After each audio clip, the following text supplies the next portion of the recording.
Hi, I'm Mandy Friedman, the creator of SNAP, Survivors of Narcissistic Abuse and Exploitative or Toxic Personalities, which is a psychoeducational program that teaches people about abusive personalities, abusive relationships, and why it is that certain people wind up in those types of relationships.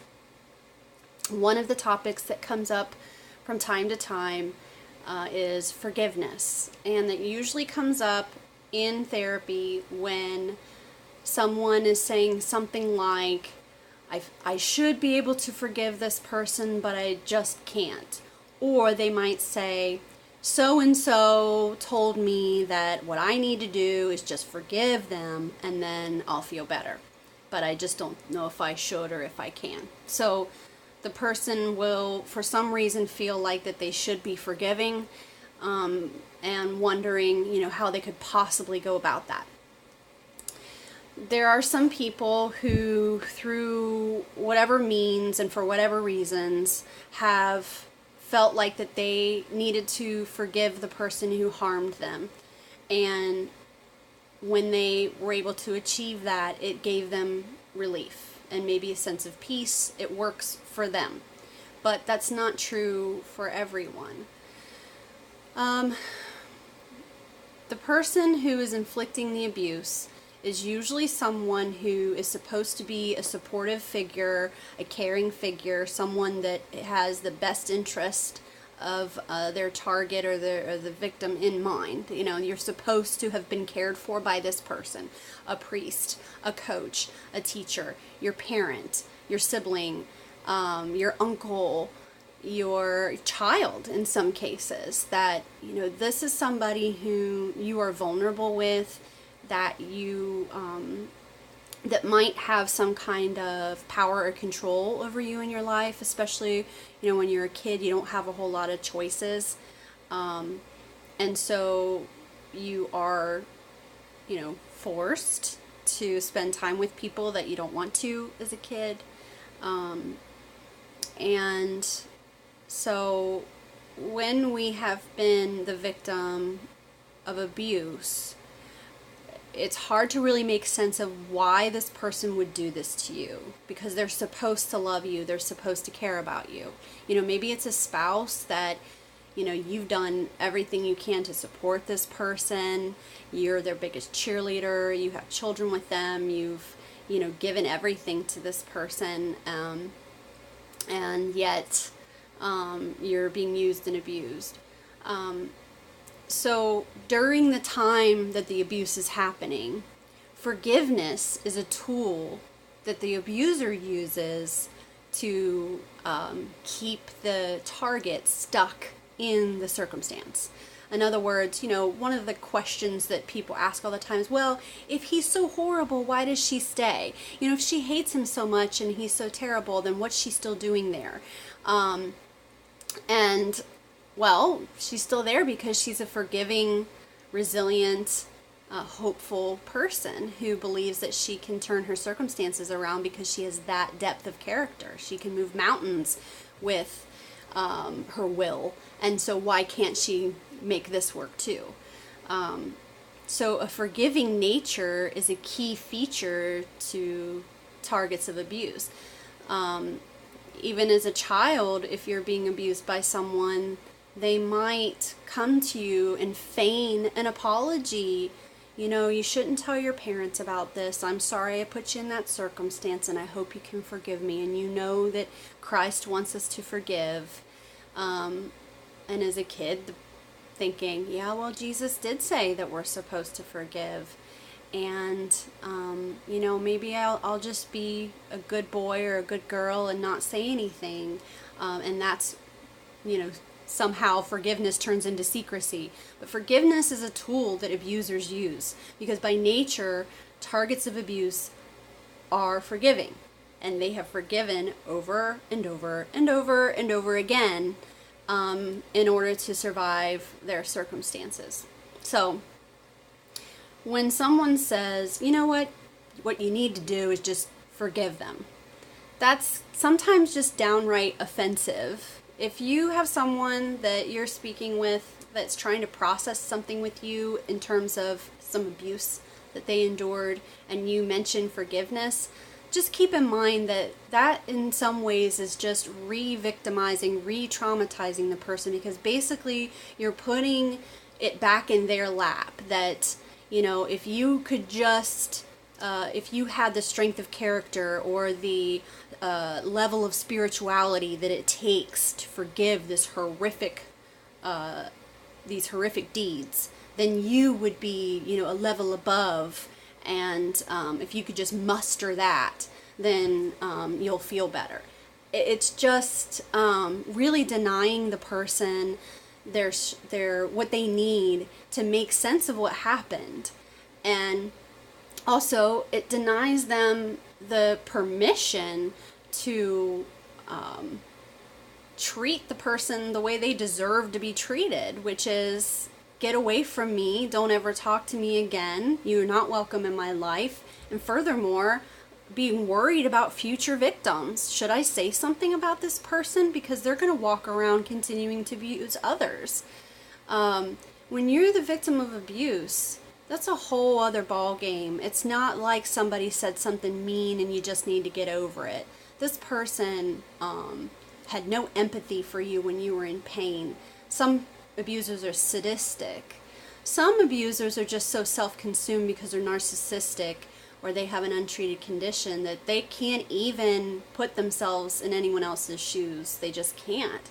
And so they, in a sense, really don't care about you. So, you know, asking someone to care about someone, to forgive someone who has been the perpetrator of, you know, dastardly, evil, horrific deeds, gosh, you're just showing the person that that's one more thing that's how they're not measuring up. You know, that there's this other level that they could reach, but they just can't. Well, they shouldn't necessarily be able to get there. One of the things that helps us get out of abusive relationships is understanding that, wow, this person does not care about me. They are not worried about my well-being, and in fact, they are exploiting me and using me to further their own goals. They are parasitic. They're leeching off of me. And if it's a child that's, you know, being sexually abused, for example, they are a means of some sort of a sick release for this person. There's no part of what they're doing that looks at the victim or the target as being human, as being someone who deserves to be treated like a person. It's, here is an object that I'm going to use however I want. And furthermore, I deserve this, I'm entitled to this. That's the mind of an abuser. Is that you are here for my pleasure. You are here for my own, for whatever I want you to be here for. And you should be grateful that I even allow you to live, in some cases. So that's pretty horrific. That's pretty traumatic. It's you're dancing with evil, to be blunt, at that point. So, and some people, their lives are in danger in these relationships. And then, you know, as a result of the relationship, their future relationships are going to have issues if they haven't overcome and worked through their trauma and their experiences. Then every relationship after is going to leak all over, and they'll have difficulties, not just in relationships. You have PTSD, anxiety, depression, eating issues, self-harm. You have, you know, suicide attempts, ADHD, anxiety, depression. I think I said this already. Anger, attachment issues, distrust. This type of abuse will follow people the rest of their lives. And then you're going to say you should just forgive the person? That just doesn't set right with me.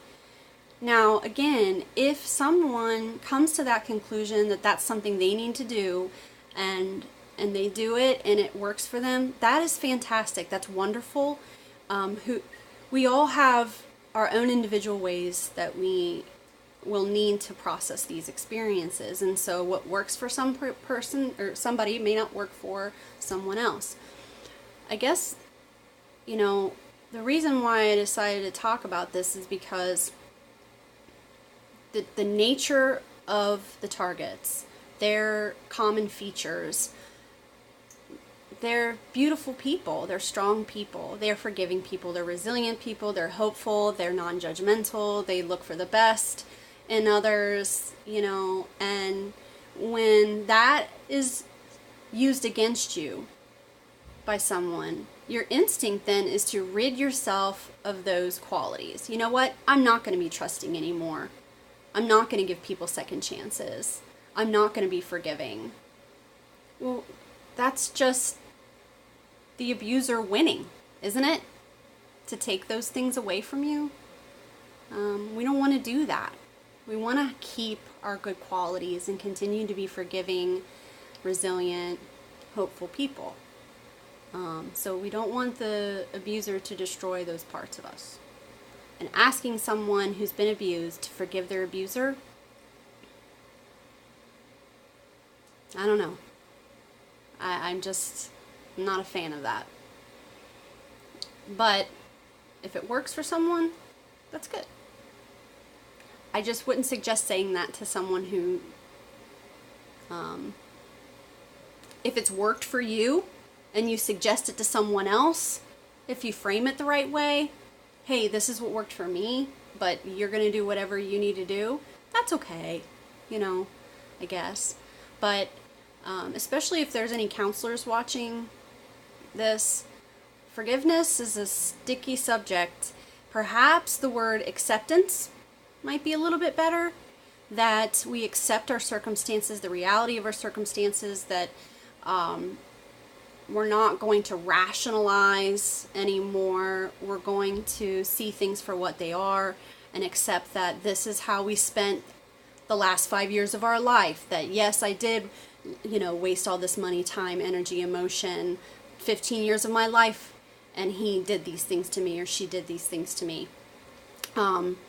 That's how it happened. That's the way my life went. And now what I'm going to do with that is I'm going to educate myself. I'm going to become stronger. I'm going to hone in on my good qualities and develop them. And I'm going to turn them into a superpower. And a lot of people do come out on the other side just, wow, they were already magnificent before this happened, and now watch out, yeah. And that's my revenge, is getting to watch that happen, knowing that those people are going to walk around now awake and helping other people wake up too. So anyway, that's my speech on forgiveness. And it's not for everybody. It works for some people. As a counselor, I don't bring it up. And when it's brought up to me, should I forgive? Well, I don't know. Should you?